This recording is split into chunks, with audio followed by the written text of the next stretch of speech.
রাব্বুল আলামিন বিশেষ করে মাওলা বাংলাদেশের স্বাধীনতার মহান ঘোষক বহুদলীয় গণতন্ত্রের প্রবর্তক শহীদ রাষ্ট্রপতি জিয়াউর রহমানের কবরকে জান্নাতের টুকরায় পরিণত করে দিন মাওলা। ইয়া রাব্বুল আলামিন আমাদের সকলের প্রাণপ্রিয় নেত্রী দেশনেত্রী বেগম খালেদা জিয়াকে আপনি হায়াতে তৈয়বা দান করুন, জীবন দান করুন। ইয়া রাব্বুল আলামিন আমাদের প্রিয় ভাই আরাফাত রহমান কোকো ভাই সেই বরণের কবরস্থানে শাহিদ আছে, আল্লাহ তাকেও মাফ করে দিন, আল্লাহ তার কবরকে জান্নাতের বাগিচায় পরিণত করে দিন। ইয়া রাব্বুল আলামিন আমাদের সকলের প্রাণপ্রিয় নেতা বিএনপির ভারপ্রাপ্ত চেয়ারম্যান জনাব তারেক রহমান সুদূর লন্ডন থেকে বিএনপিকে নেতৃত্ব দিচ্ছেন মাওলা, তাকে স্বদেশের মাটিতে সুস্থ হয়ে ফিরে এসে দেশ এবং জাতির খেদমত করার তৌফিক দান করুন, আল্লাহ দেশের নেতৃত্ব গ্রহণ করার তৌফিক দান করুন। ইয়া রাব্বুল আলামিন তার বাবার মতো সাহসিকতার সাথে বাংলাদেশের মানুষের খেদমত করার তৌফিক দান করুন।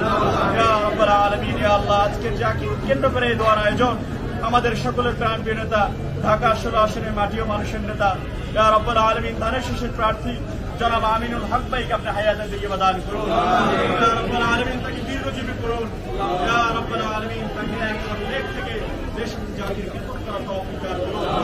আল্লাহ আমরা সকলের নেতৃত্ব দেওয়ার জন্য দোয়া করছি, আল্লাহ আপনি আমাদের সকলকে কবুল মঞ্জুর করে নিন। আল্লাহ আমরা